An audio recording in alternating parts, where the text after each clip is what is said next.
Thank you very much for that introduction.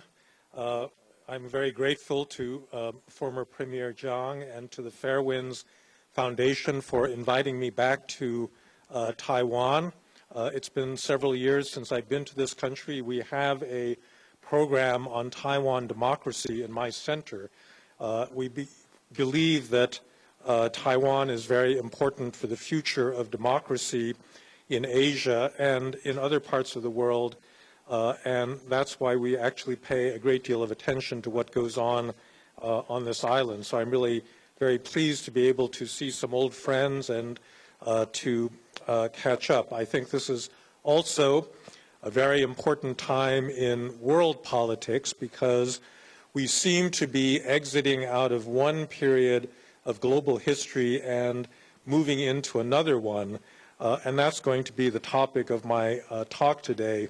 The end of the, it's a question. It's a question of whether we are, in fact, at the end of a period of a liberal international order, which is being threatened by the rise in many parts of the world, including in my own country, the United States, by the rise of populist nationalism. So let me begin by talking about what the liberal international order was to begin with. That liberal order was a set of rules, international rules, that were designed to promote the movement of goods, investment, people, and ideas across international borders. It had a political and an economic dimension. The economic dimension had to do with institutions like the General Agreement on Tariffs and Trade, which evolved into the World Trade Organization, also regional pacts like the European Union, NAFTA, the North American Free Trade Association, and others that created an interdependent world of globalized business. The political dimension of that liberal order had to do with the security arrangements between the United States primarily and a series of allies around the world, the NATO alliance with Europe, the U.S.-Japan Security Treaty, the treaty with the Republic of Korea, and other alliances that underpinned, in a power sense, the open world that the United States was trying to create. Now, it is very important that American power was at the base of both the economic and the political liberal order. Without American power, this world would not have come into being.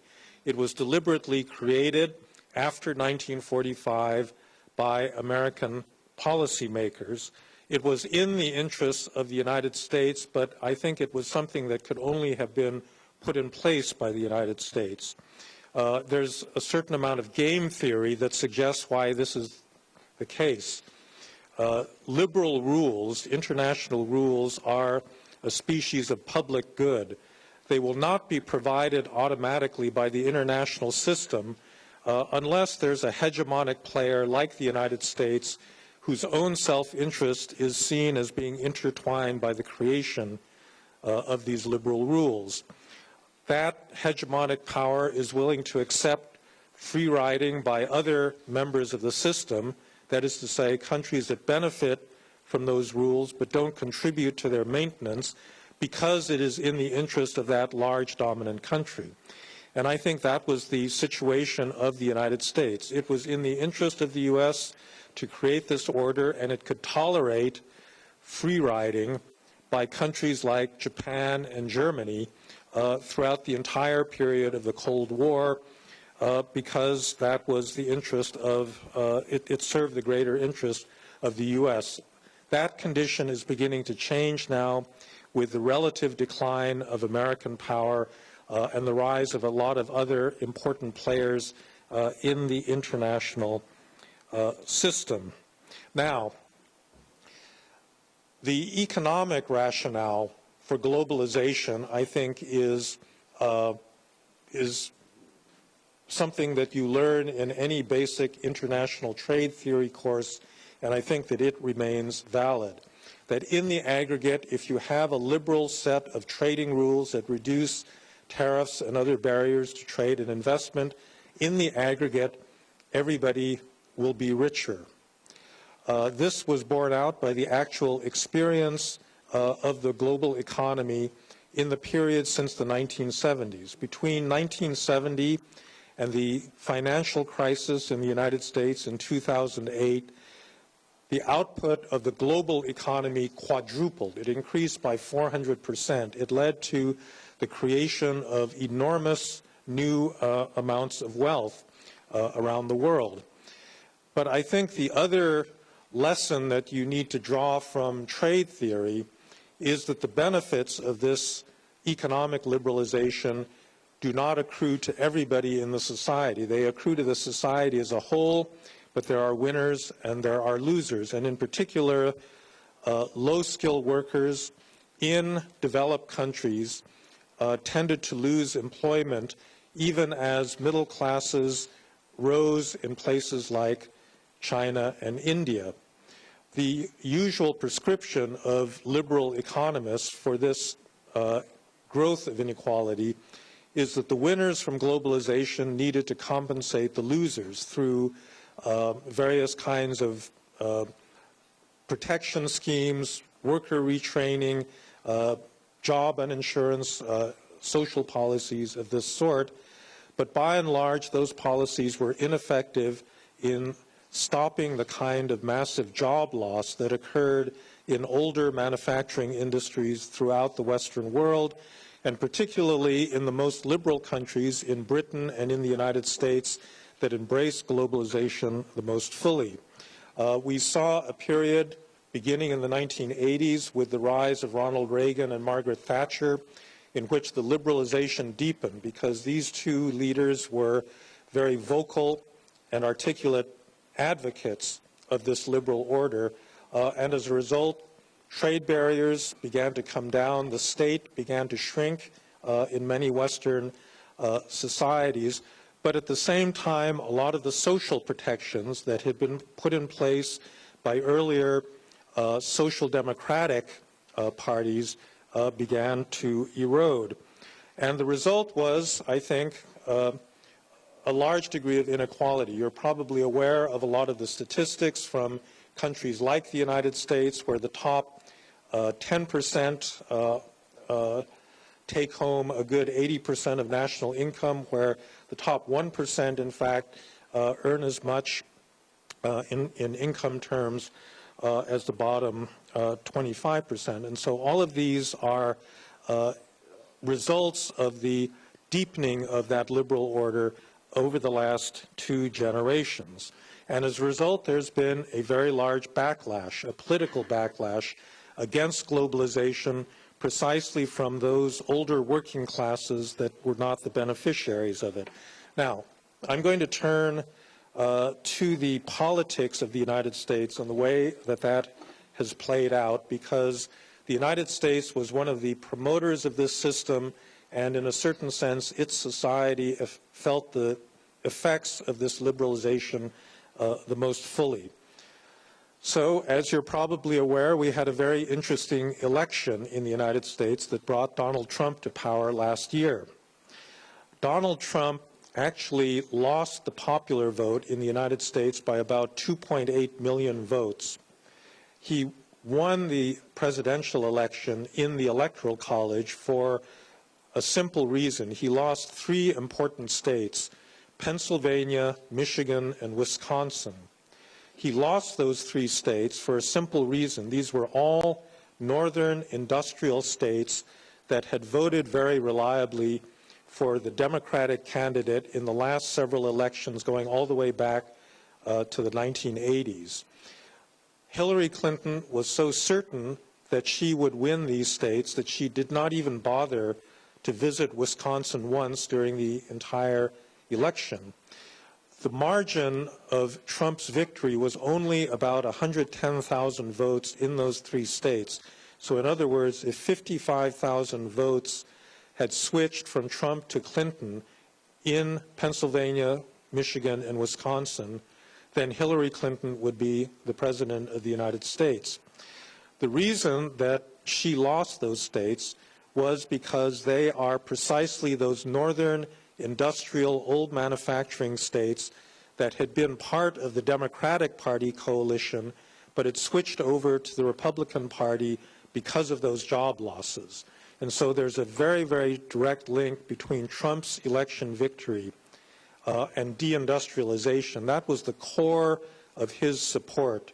During the campaign, he appealed to working class voters with the promise that he was going to restore the manufacturing economy in the United States. Now, I don't happen to believe that he's capable of doing that. I think that a lot of those voters are going to be very disappointed in his ability to actually bring their jobs back, but that was clearly something that was critical in his election success. I want to just tell you a little bit about the social background to this, because I think many Americans themselves, people from my class, meaning well-educated, people with good professional incomes, I think do not adequately represent, or they do not adequately understand the degree of social devastation that has occurred in these working class communities in the United States. There is, for example, a drug epidemic going on in these areas that has to do with heroin and opioid addiction. There's an amazing statistic that in the year 2015, about 650,000 Americans died of drug overdoses. In the past decade, male life expectancy in the United States has actually dropped.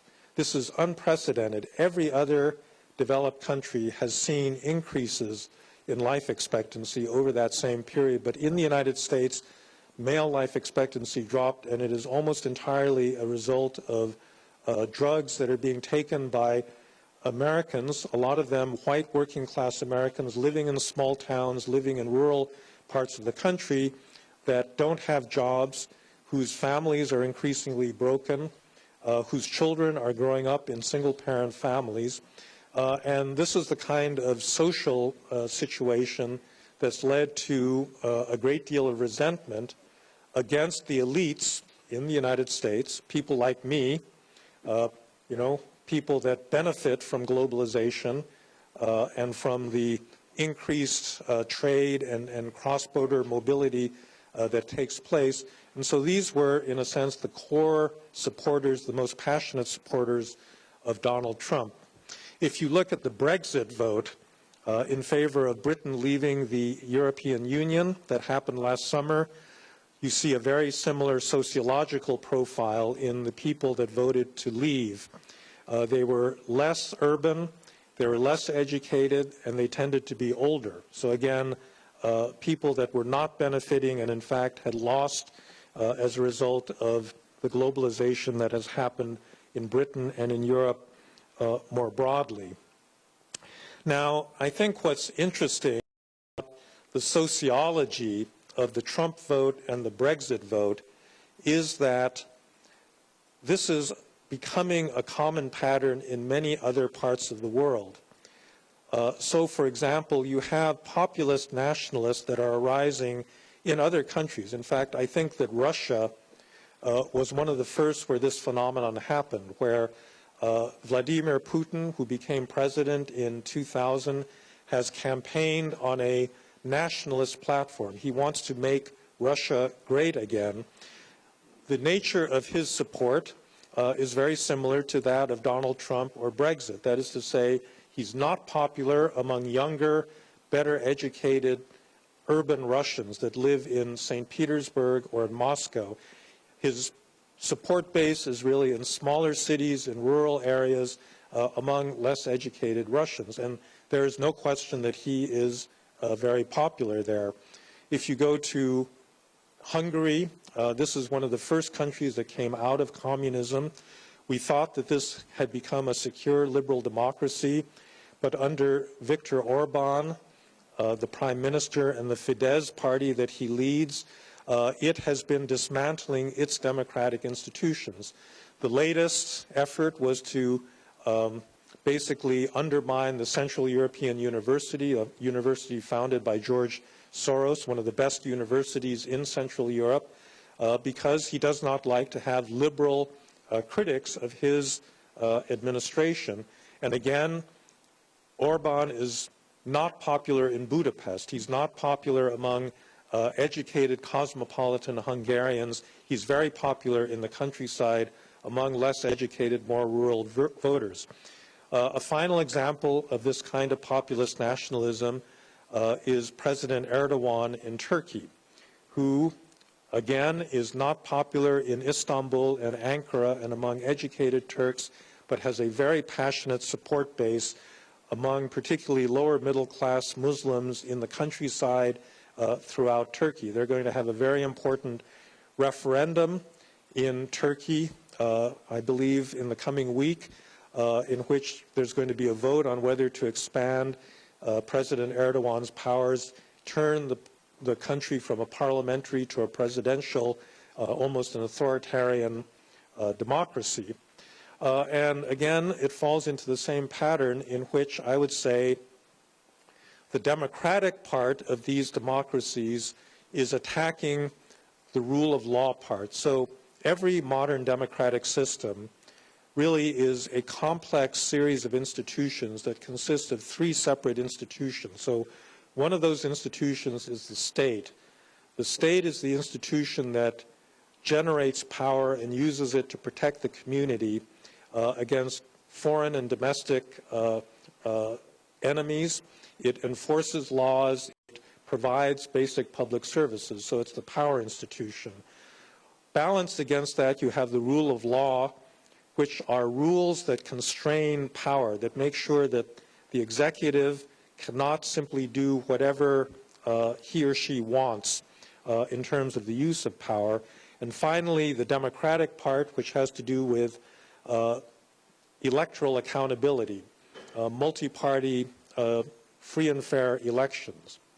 And really what's happening in Russia, in Hungary, in Turkey, and now I would say in Britain and in the United States, is that populist politicians are using their democratic legitimacy to attack rule of law by dismantling the protections that exist for the free press, for independent institutions like central banks, for any form of opposition so that future elections will not be decided on a level playing field. The process in the United States has not gone nearly as far as it's gone in Russia or Turkey or Hungary, because I think American institutions are actually quite strong, but the instinct, I think, in terms of Trump's view of presidential power is very similar. The mentality is similar. So if you remember, one of the first things he did when he was criticized by the press when he became president was to attack the mainstream press as fake news, as being representative of a corrupt elite, of making up lies about him, which is exactly the same instinct that Putin and Erdogan and Orban and these other populist nationalists have displayed. Now, fortunately in the United States, I think we have very robust institutions. We have a very strong press that still, I think, has a great deal of legitimacy, but the pattern, unfortunately, I think is still there. Now, I don't want to leave you with the impression that populism is simply a matter of uneducated people who in their ignorance oppose the wise policies of the elites, because unfortunately that has not been the case. I think that elites in many democratic countries have in fact made a lot of mistakes in the past decade, particularly when there have been two very notable failures, the subprime mortgage crisis in the United States in 2008 and the euro crisis that began in 2010 in the Eurozone. And there's no question about it, these were elite failures based on mistakes of policy, that elites believed in, that actually they believed would benefit themselves but hurt ordinary people. In the case of the American financial crisis, it was really a failure of deregulation. The banks and other powerful interest groups did not want the constraints that were the residual regulatory structures left over from the Great Depression. So in the 1980s and 1990s, they were dismantled, and as a result, big banks like Goldman Sachs and Citigroup and so forth could take enormous risks that led directly to the collapse of the financial system in 2008. The other big problem in the United States really has to do with the design of our political system. There's a spectrum of institutional types in democratic countries in which the balance between the power institution, which is the state, and then the checking institutions, which are the rule of law and democracy, can differ. And the balance in the United States has, right since the beginning of the American Republic, been very much in favor of the institutions of constraints. That is to say, we have very strong rule of law, and we have, of course, very vigorous democracy. What we don't have is a very powerful bureaucratic state, although the power of the American state grew tremendously in the course of the 20th century. We have a system in the U.S. of checks and balances. Americans, I think, are rightly proud of this system of limitations on executive power. However, the way that the system has evolved in the last generation has actually led to a tremendous amount of dysfunction in American politics. It's the combination of that check and balance political system with a couple of things that have been happening in American society. One of them is the growth of polarization. So for much of the 20th century, the two main American political parties, the Republicans and the Democrats, overlapped very substantially. All of the great legislative achievements, the New Deal, the Great Society, the Reagan tax cuts, were passed by bipartisan coalitions in Congress that were made up of both Republicans and Democrats. Beginning in the 1990s, that overlap began to disappear, and it's completely gone now. So the most liberal Republican is now considerably more conservative than the most conservative Democrat. People increasingly choose where to live based on their political preferences, whether they're red or blue. You have colors in this country as well for your political parties.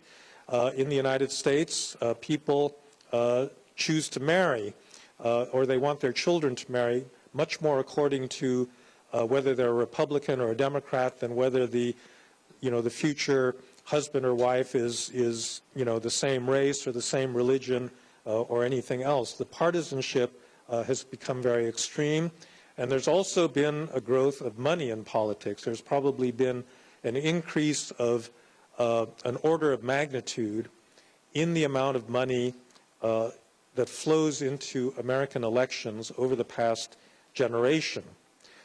So you have this combination of extreme polarization, very powerful and well-organized interest groups, coinciding with a check and balance political system that spreads power out in the system very, very broadly. And the result is something that in my last book I labeled vetocracy, meaning rule by veto. The American political system makes it very easy for well-organized minorities to veto action by the entire political system, and as a result, the decision-making ability of the American system has really ground to a halt. So, for example, Congress has not passed a budget under what it calls regular order, which is a set of rules that Congress itself developed for passing budgets. It hasn't done this in about 20 years. We've had several government shutdowns. Every year there's a big crisis over whether Congress is willing to raise the debt limit, basically to pay back its creditors. And this is not good practice. This is not the way a democratic country is supposed to fulfill its most basic duty, which is to pass an annual budget. There are many other examples of this. Tax reform. The United States has a very high corporate tax rate. The nominal tax rate is about 35%, which makes it one of the highest in the OECD. This is offset by a 10,000-page tax code that gives special subsidies and exemptions to various small interests. And every tax expert, whether Republican or Democrat, agrees that they ought to lower the nominal rate of taxation and get rid of the great mass of all of those subsidies. Congress cannot do it because all of the powerful interest groups that negotiated those subsidies in the first place can veto action by the whole. So Donald Trump wants to do tax reform. He wants to carry out something like this, effort to lower the corporate tax rate. I will bet anybody in this room that it is not going to happen because of the way that our political system is organized. It's too easy for a powerful interest group to veto action by the whole. And I would say, by the way, your system in Taiwan is beginning to look, increasingly like the American system. It's a problem in quite a number of democracies. I think it's true in Japan, which requires a high degree of consensus to do anything. It's true in Italy. It's true in India in a big way. And in all of those cases, this inability of democratic political systems to make difficult decisions because of these institutional obstacles to decision-making has produced a popular demand for a strong man, somebody that will cut through all of these obstacles and get something done. And this, I think, was a background condition for the rise of Donald Trump, that Americans are very frustrated that their political system is not producing the kinds of results that they would like to see in any number of areas, and therefore they need a leader who says, like Donald Trump did at the Republican convention, I alone can fix this. Right? Now, if we turn to Europe, I think you see a number of very similar institutional failures. Now, this is not, I think, universally true of all European democracies. I think Germany, the Netherlands, most of the Scandinavian countries actually have had democratic political systems that have tackled very difficult problems like labor market reform over the past 10 or 20 years, and they've done it successfully. But the European Union as an institution, I think, is way too weak and therefore has led to a major crisis of legitimacy for the EU as a whole. The first of these big mistakes was the euro itself, the creation of the euro. Many economists at the time the euro was created said that if you have monetary union without a fiscal union, over time this is going to lead to big imbalances and a big crisis, and that's exactly what happened in the case of Greece. That crisis has been pushed under the rug. It has not been solved. It has not been solved, and it's going to come back, to undermine the financial system in Europe over time. The second big institutional failure in Europe has to do with the Schengen system. The Schengen system is a system of free internal movement where any member of the European Union can move freely to any other member state. Now, the problem with the Schengen system is that you cannot guarantee free internal movement of people if you cannot secure the outer borders of the Schengen zone as a whole, and this the European Union has failed to do. It became evident during the Syrian migration crisis when 1 million Syrians left Syria basically and tried to get into Europe. There was no way to keep them out of Greece, which was the main entry point, and from Greece they went through Eastern Europe to Germany to Sweden to other countries in Northern Europe, and the Europeans discovered that all these people were in the EU and they actually had no way of tracking them or knowing even how many of these people were there. It produced an enormous right-wing political backlash from Europeans that felt that their countries were being swamped by Muslim immigrants. I think that fear was overstated, but it was a real one, and it was the result of a poorly designed system of border control. And again, that is an institutional failure that the Europeans have not addressed. They have not spent enough money controlling their borders. There is going to be an outflow of several tens of millions of people, not just from Syria, but from sub-Saharan Africa into the European Union, that I think is politically going to be tremendously destabilizing. And so again, this is an institutional problem that has not been addressed by the elites. The final issue I would point to is the question of identity. There are many people who voted either for Brexit or for Donald Trump who are not working class, who have not lost their jobs in a manufacturing plant over the last generation, that are actually well-to-do, well-educated, and the like. And part of the reason they voted the way they did was that they see their communities filling up with people that speak a different language, that have very different customs, that do not accept, in many cases, the basic terms of citizenship in their countries. And this has produced a big reaction. Many people, myself included, are quite comfortable living in a multicultural society. I mean, look, my own family emigrated to the United States from Japan 100 years ago, and so I have a big stake in, seeing America as a multicultural society, but I think it's not surprising or unreasonable that people don't want to lose, the culture of their countries, or they don't want to see it changed in what they feel is an uncontrolled way. And so I think a lot of the de facto shift into multiculturalism has produced a nativist backlash on the part of white Europeans and white Americans saying, well, look, aren't we a minority also in our own country, and don't we have rights? And why is it that only, non-white people are privileged by the government and the beneficiaries of various social programs and so forth? Again, this is a complaint that is very much overstated by the people on the right in the United States, but it is definitely a factor that is driving this populist vote.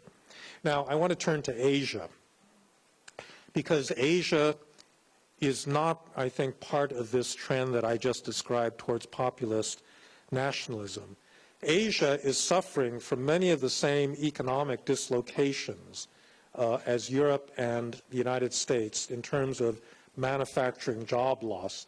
Even China today, I think, has maxed out in terms of manufacturing employment and has been losing, because their wages are increasing, they've been losing employment to lower labor cost areas like Vietnam or Bangladesh and so forth. There's been major crises in a lot of older, heavy industries in this part of the world. Last year, the South Korean shipbuilding industry suffered a huge set of bankruptcies and setbacks. Here in Taiwan, I suspect you're all familiar with that. So the economic conditions for this kind of backlash exist in this part of the world as well. But I don't think that you've seen the same kind of rise of this right-wing, anti-immigrant, nationalistic populism here that you do in Europe or in the United States.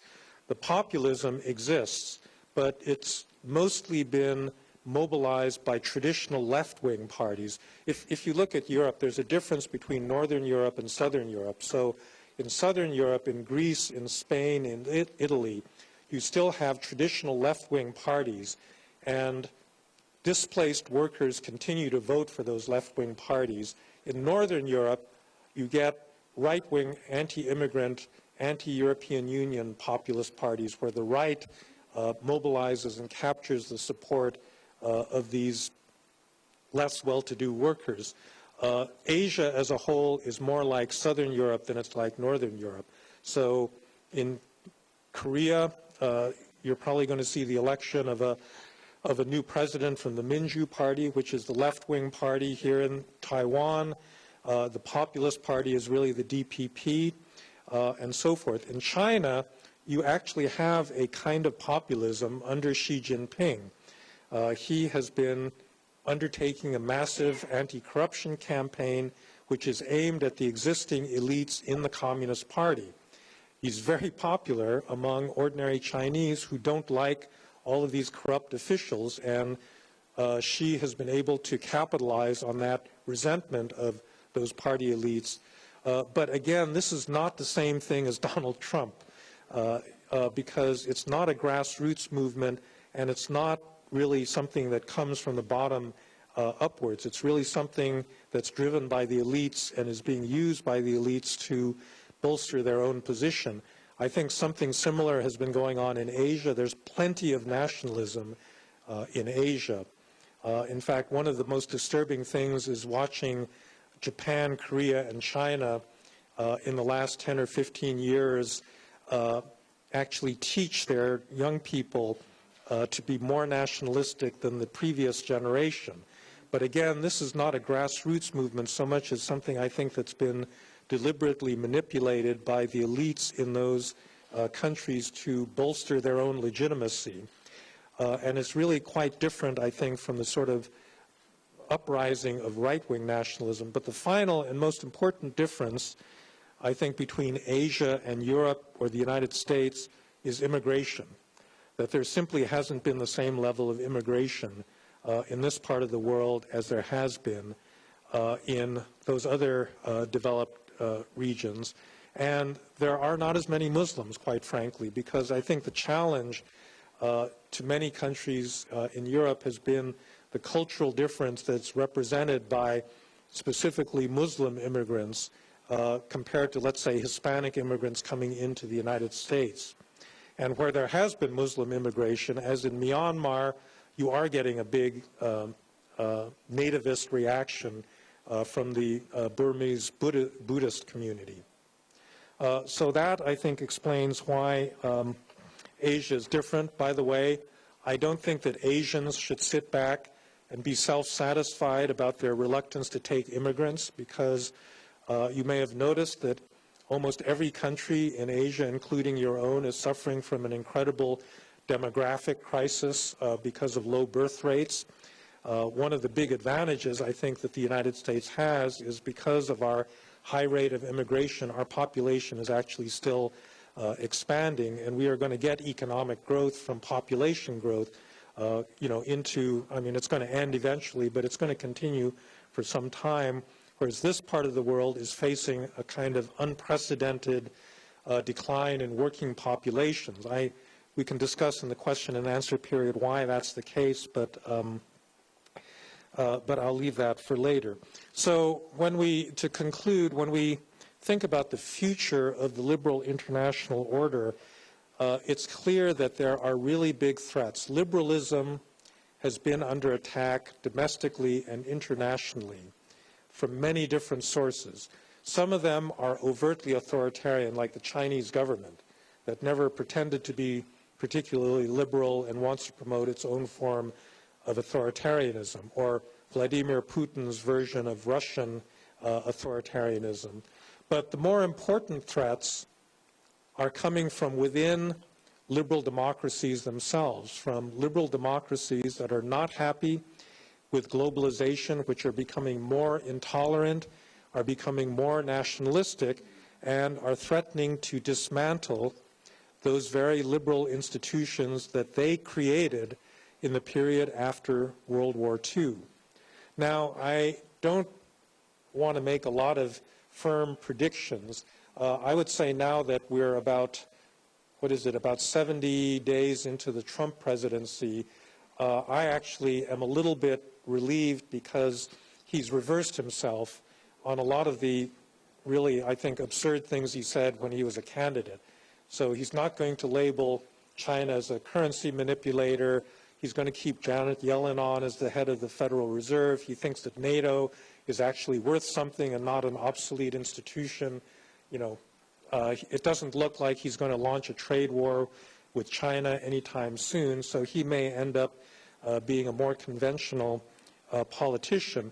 However, that doesn't mean that there's not going to be a great deal of damage done in the process of his evolution as a politician, and that comes in several respects. First of all, he's triggered responses in other countries. So there are a lot of mini Donald Trumps arising in different parts of the world that are using his populist techniques to get votes and, win political power for themselves.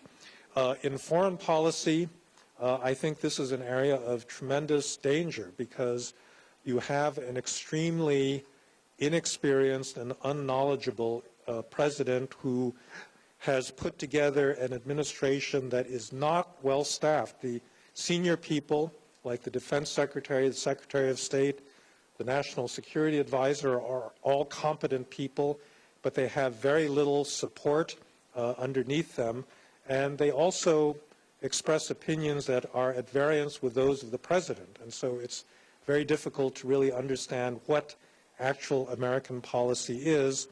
I would say that in international affairs, credibility is really the coin of the realm for both friends and enemies. People have to know that if you say, we're not going to let North Korea get a nuclear weapon, I think both the North Koreans and everybody else, the Japanese and everybody else in the region, has got to know whether you mean that seriously or not, and whether you're going to take real measures, to stop them. And from this administration, it's very, very difficult to know what it is they really mean or how they plan to carry out some of the things that they have apparently promised. I think in other respects, there's a more subtle kind of threat going on in the world. I've been arguing for some time that one of the big dividing lines in the world now is less between democracies and authoritarian regimes than it is between modern impersonal countries and ones that are highly corrupt. In a certain sense, the problem with Putin's Russia is not that it's not democratic. I have no doubt that if there was an election, a free and fair election in Russia tomorrow, that Putin would be reelected as president because he does seem to be extremely popular.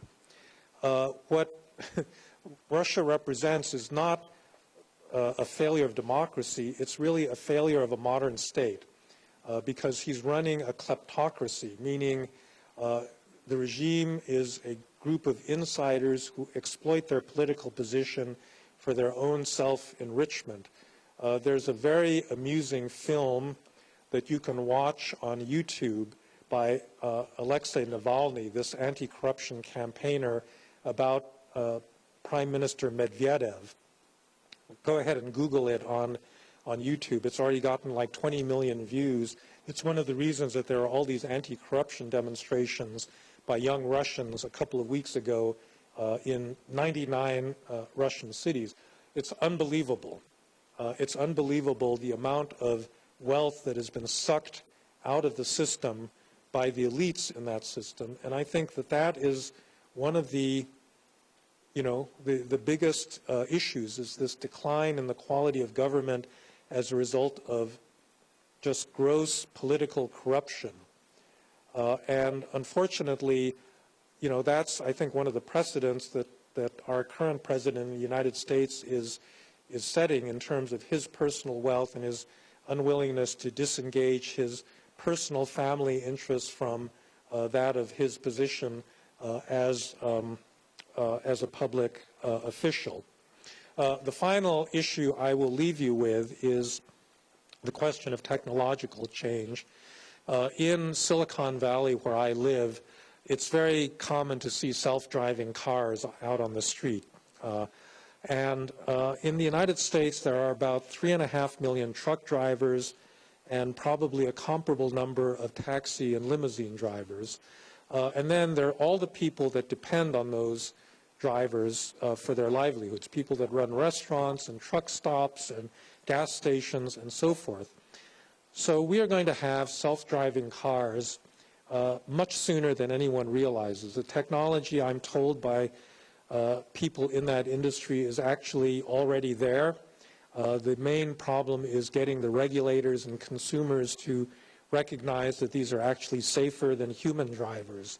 So what's going to happen to the livelihoods of all of those people who drive vehicles for a living once self-driving cars become ubiquitous? What are they going to do? What other forms of employment are they going to find? I think that that technological challenge is the thing that is going to confront every politician in every country as we go forward. And unfortunately, I have not heard very good solutions being put forward by policy experts on how to solve this problem. The usual answer given by economists is retraining. You have to educate people, push them into higher skill categories, and obviously that's something that every country needs to do. But there's a limit to how many jobs you can create. You cannot take a 55-year-old truck driver and retrain them as a computer programmer, a graphics designer, or a political commentator or whatever. It's simply, I think, beyond the capacity of our educational systems. And as long as that's the case, I think a lot of the economic discontent that's driving this surge of populism is going to be a factor in all of our countries. And that, I think, is kind of the central challenge that we are all going to have to confront if we are going to maintain this liberal international order that I think overall has been of great benefit to all of us. So with that, I'll stop talking, and thank you very much for your attention.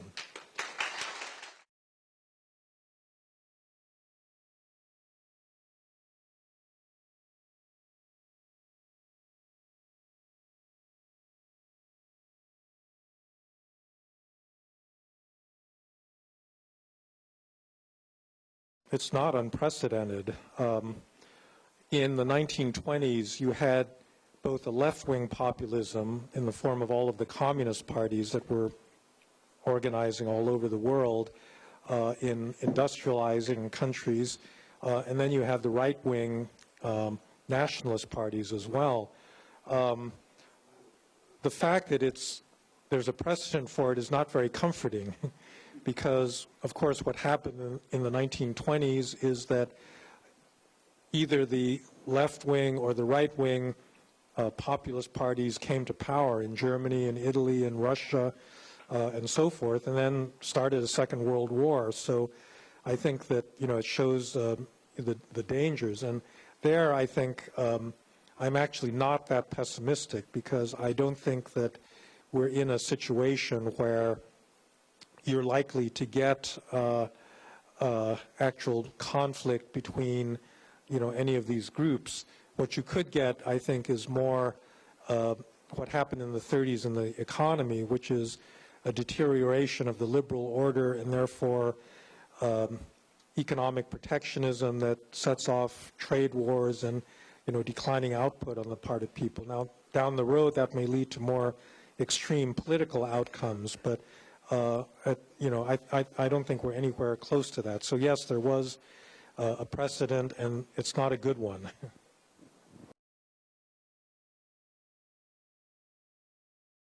I think you're right that there was populism. What I was trying to argue was that this is actually a more familiar kind of left-wing populism, and that in Asia, most of the populist movements have been left-wing. What you have not seen, so the sunflower movement, well, I guess it was a national identity movement in many respects, but it was not an intolerant, kind of aggressive nationalism of the sort that you see in Europe, in places like the National Front in France or, some of these other right-wing parties.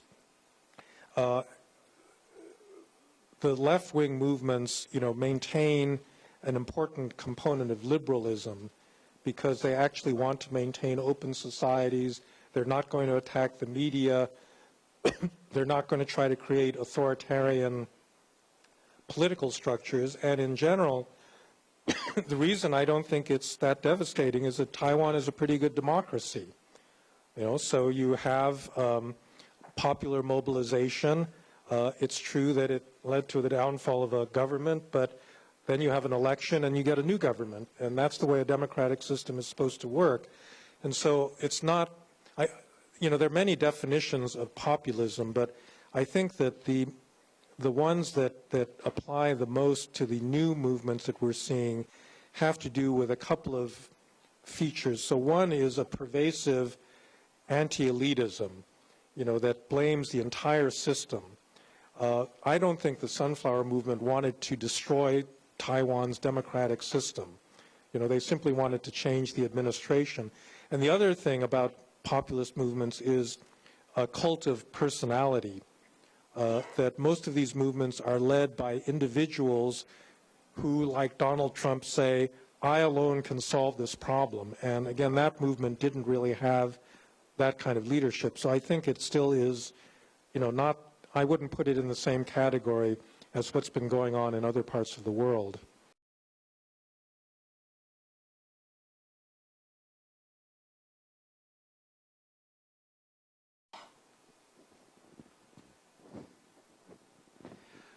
So that's, I think, a really key question. And I think that one of the things that has to happen is the elites themselves have to understand that they have to fix some of the basic problems that they created that are driving the populism.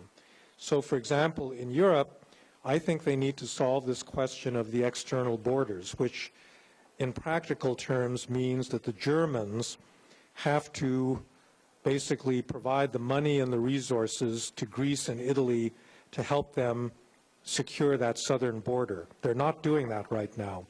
The Germans have really not stepped up to it. I actually think the Germans also have to ease up on their demand for austerity on the part of the Greeks, because there's just no way that Greece is ever going to repay the, the debt that it has.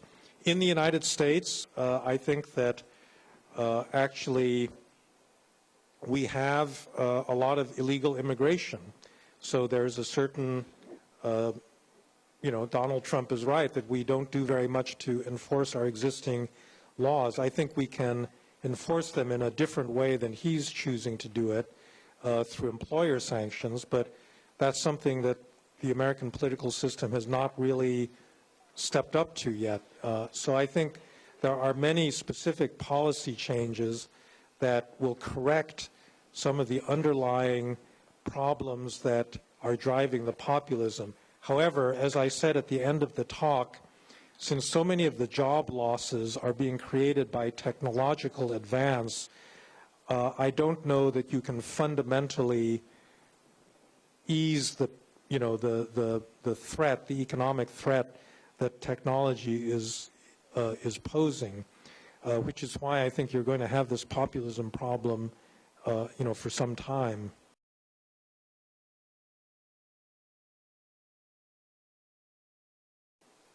The question of multiculturalism is very complicated. I'm actually writing a book on this subject now, so maybe you should invite me back to Taiwan in about a year to talk about this. Every society has to have a common culture, meaning that there have to be these unwritten rules by which people communicate and cooperate and believe in a common legitimacy of their social system. But that does not have to be linked to a specific ethnic group or race or religion. And so I think the task for a modern democratic society is to create a common set of rules, cultural rules, that will permit de facto diversity in their citizens. Now, I actually think that the United States does a pretty good job at this. It's pretty good at assimilating people that are not white European, descendants of white Europeans, into its society, making them feel like they're full Americans and making use of their talents and so forth. Silicon Valley is a great case of this. There are forms of multiculturalism that are very destructive, where you really cannot run a society. So, for example, the worry in Europe now is that you've got these extremist Muslim communities that really do not accept the basic cultural tenets of a liberal society, particularly with regard to women. They don't accept, female equality, and therefore will never really become fully assimilated into the cultural norms of that society. And that's a very serious problem where I don't think you can, whether you can actually assimilate that kind of population, I think is one of the big challenges that Europe is facing right now. So you need some degree of cultural uniformity, but it has to be one that accommodates the de facto diversity of actual modern countries.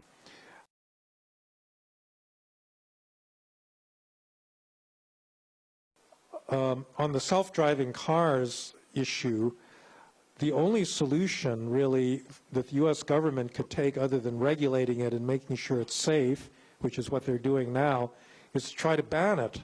But they're not going to do that. How can you ban self-driving cars?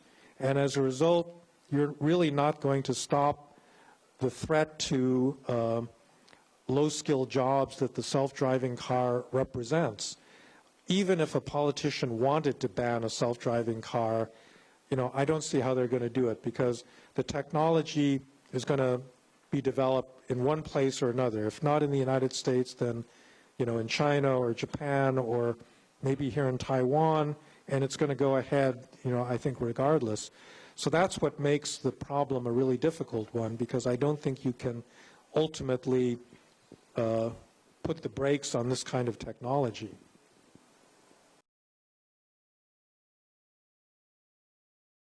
So the ability to sue the government, I think, is actually an important part of the rule of law. So all we're talking about is how easy is it and for how many conditions and who has the standing to do it. In my state of California, we have about 40 million residents. Any one of us can sue any infrastructure project for any reason. It's completely crazy. It's done under an environmental law, but you don't have to have an environmental reason in your lawsuit. So somebody's building, a highway overpass that's blocking your view of some nice, scenery, and you can sue the government to stop that from being built. And this is crazy, I think, and it's something that you could fix. All you have to do is change the law of standing about who has the right to launch a lawsuit and restrict it to people that are doing it for an environmental purpose. They have to be an established environmental group. There has to be a statute of limitations on when you can launch the suit, so on and so forth. Other democratic countries do not have, they don't make it as easy to sue as the United States does. India is even worse. India, the Supreme Court in India has a backlog of about 60,000 cases that they've not heard. In India, in general, you don't even have to sue. I mean, the court system is so backlogged that the threat of a suit is usually sufficient to get the other party to negotiate with you and, make whatever concession is necessary to avoid having to go into this awful court system. So judicial reform in that sense, to make these legal systems more efficient and to reduce the recourse to litigation, I think is something that my country can certainly, use.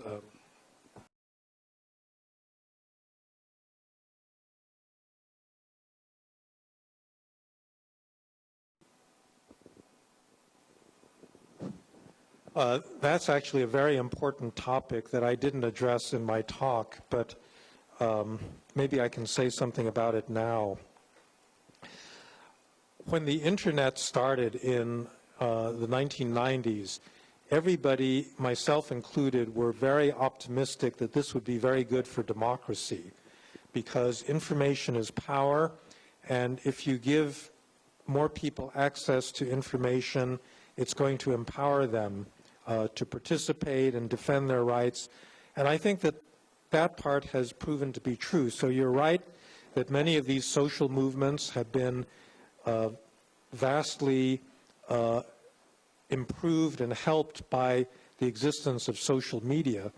But I think what we've seen in the last year with the Russian effort to interfere in the American election is a dark side of the internet, that the internet has removed all of the gatekeepers, you know, fact checkers and editors and people that were responsible for guaranteeing a certain level of quality of information. And as a result, it's very easy to disseminate false information. And so we saw a lot of that going on in the American election, where conspiracy theories and just outright false factual information was being passed around, and then it would become viral, and everybody would see the same, you know, accusations. You know, there's this famous case where Hillary Clinton was accused of running a pedophile ring out of a restaurant in, you know, in Washington, and some guy actually took an automatic weapon and went to the restaurant looking for, you know, for these pedophiles and this sort of thing. So we've now got this really big problem of you know, so-called fake news. And countries like Russia have gotten very good at using this to weaken people's belief in the legitimacy of their own governments and institutions. They did it in the United States. They're doing it now in France and in Germany and in other European democracies. We don't have a solution to this at the moment. I think that some countries like Germany can try to regulate this because there's still enough of a social consensus behind the government to do this. In the United States, that's impossible. Donald Trump is one of the biggest creators of fake news, and so he has no interest in trying to regulate it. So I think that if there's any regulation, it's going to have to be on the part of the social media companies like Twitter and Facebook, you know, to do it, you know, themselves. But whether they're willing to do it is you know, another question. So I think it's a difficult policy problem, and we've only begun to address it.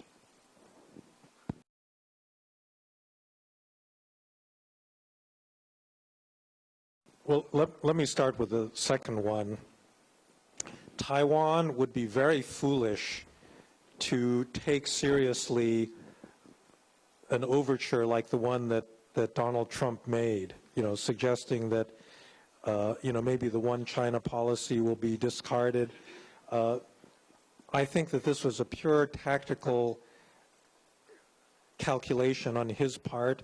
And essentially he was thinking to himself, well, maybe I can hold the one China policy hostage in order to get better terms from China in some future negotiation, which means that he's ready to discard Taiwan at the first instance if China offers him a better deal. So from Taiwan's standpoint, I think you'd be very foolish to put any trust in, you know, in him. On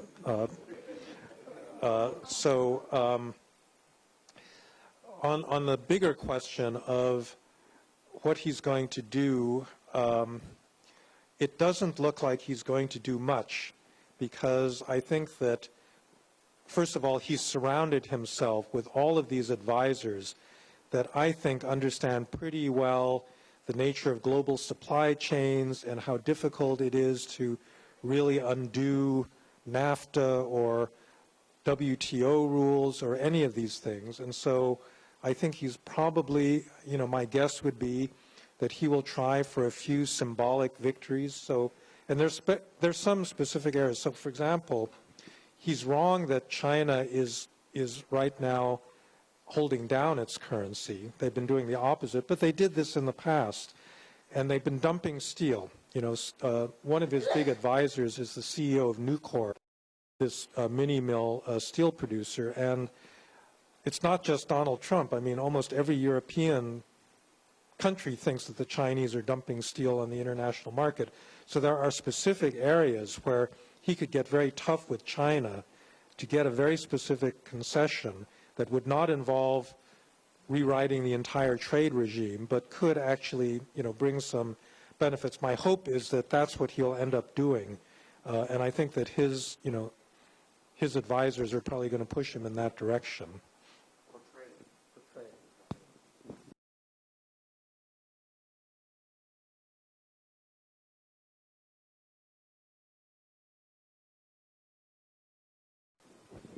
Well, your last comment suggests that actually the nation state is not going to be the basic unit, that social media is going to disintegrate the nation state into, smaller groups.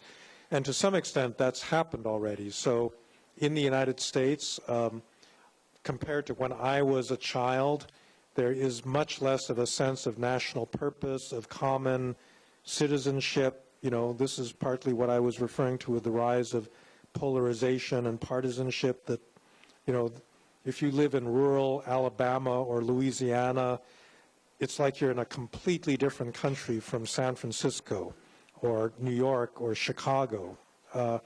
And the social media actually permits even more specialized, forms of community that have a kind of atomizing, impact on what people hold in common. However, I still think that nations are going to be very important, if only because of language, that nations are held together as linguistic communities.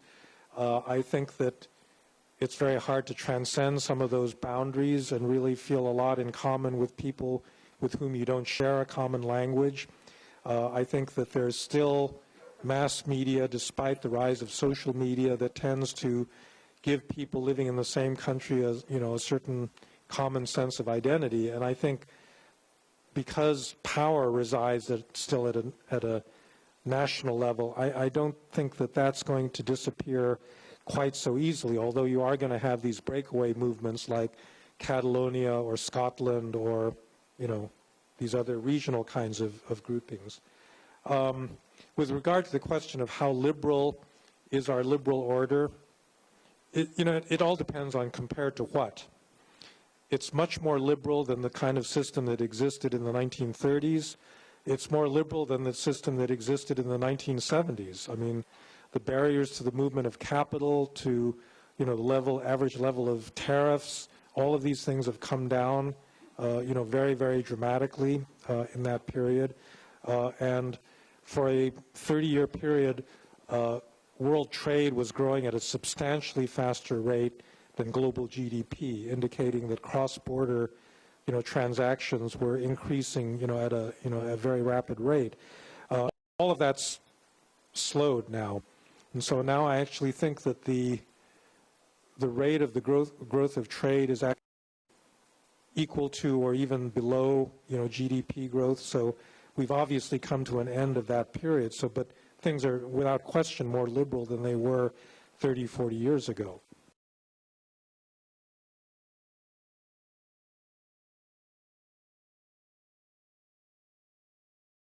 Ever since Donald Trump became President of the United States, a lot of people that were worried about gridlock and divided government are all of a sudden really in favor of checks and balances, because they want to make sure that Donald Trump doesn't do anything damaging. And I think that that's, so that's obviously a real worry. And I think I'm glad that we've got checks and balances, but it really is a matter of degree. And we can actually eliminate a number of checks. So let me give you a very concrete example, which is the filibuster. For most of the 20th, it only took a bare majority in Congress to get a bill passed. For the last 15 years or so, the filibuster has come into play for routine legislation, meaning you had to have 60 votes in the Senate to get anything passed, meaning that a 40% minority was sufficient to veto any measure. And as a result, when Obama was president, there was something like 60 federal judges and another 60 ambassadors that were being held up in the Senate because they could not get confirmed. I don't think that's a good situation.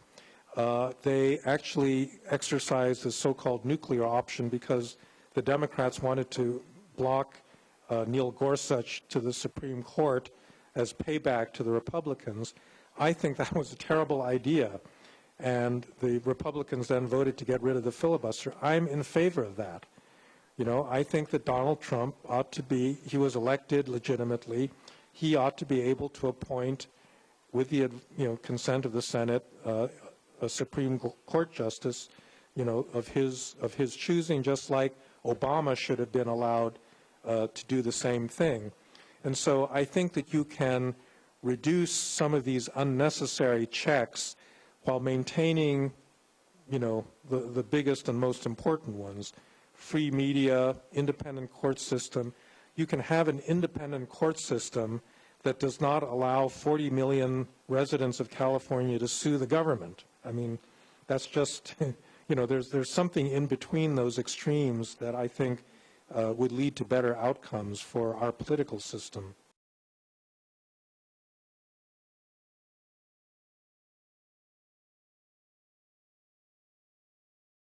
I don't put a lot of credence behind a lot of these conspiracy theories that this is all staged as an excuse to attack Syria. I think that, Assad has got a pretty bad track record, and I think it's very likely that he's responsible for that.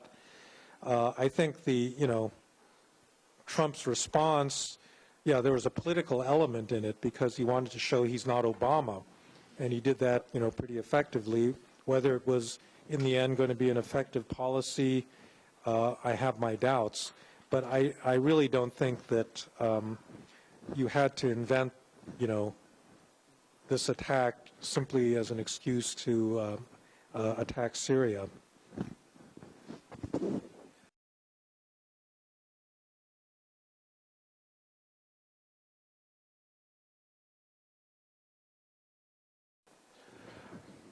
Well, it's neither a threat nor an advantage, but it's a reality that every generation has a fundamental set of experiences that then shape the way that they look at reality, for the rest of their lives. And I think that that can be good and it can be bad. In China today, the generation that grew up under the Cultural Revolution, I think they were so tormented by that experience that they were the ones that then facilitated the opening up of China under Deng Xiaoping and the whole kind of set of liberalizing reforms, because they didn't want to have to live through the Cultural Revolution again. They didn't want to see a single leader get that much power. Now what's happening, I think, in China is you have a whole generation that's grown up after the Cultural Revolution. They didn't experience that. And in a certain sense, because they weren't taught by their parents' generation about the realities of the Cultural Revolution, they can even feel nostalgic for the days when there was more equality and you didn't have all these rich, people, corruption, so on and so forth. And that's a case where actually I think generational change has had a kind of negative effect, because the younger generation are more susceptible to, a strongman leader, doing the things that Mao Zedong did, whereas their parents' generation were kind of immunized from that because of their personal experiences. Sometimes it can be the opposite. Sometimes people will hold on to old beliefs that are really not very functional, and you have to literally wait for them to die off before you can get real social change. So I think it works in both ways, but it's absolutely the case that generational change is important. When I was writing my book on biotechnology, I'm one of the few people that actually is not in favor of life extension. I actually think that there's a good reason why, in human evolution, you have generational turnover because you wouldn't have social adaptation if you didn't have generational turnover. So I'm all in favor of, well, I won't go there. It gets a little...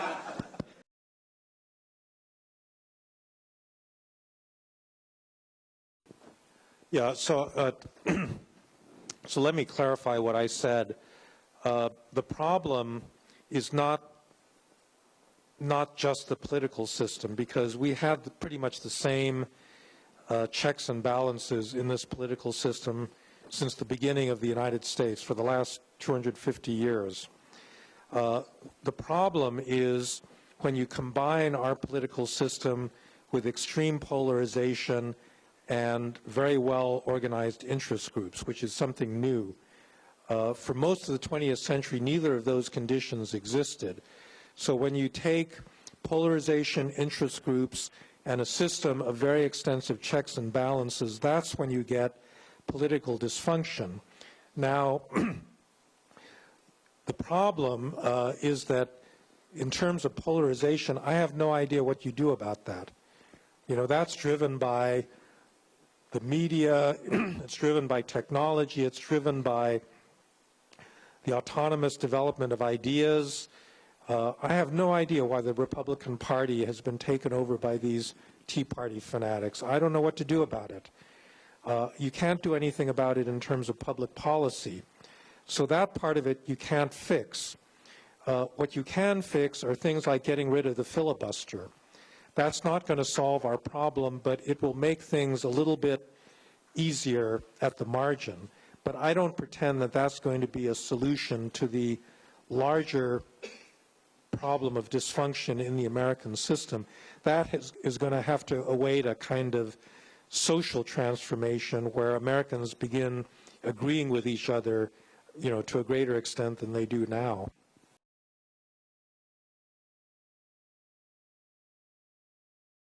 So Donald Trump prides himself as a deal maker. So I think that that's why people think that he may be willing to contemplate that kind of a trade. I think, however, that that's where the American system is going to prevent him from doing it, because Taiwan has a lot of support in the U.S. Congress. And I think members of his own party are going to be the first people to object to some kind of a deal at Taiwan's expense. So I wouldn't worry about that.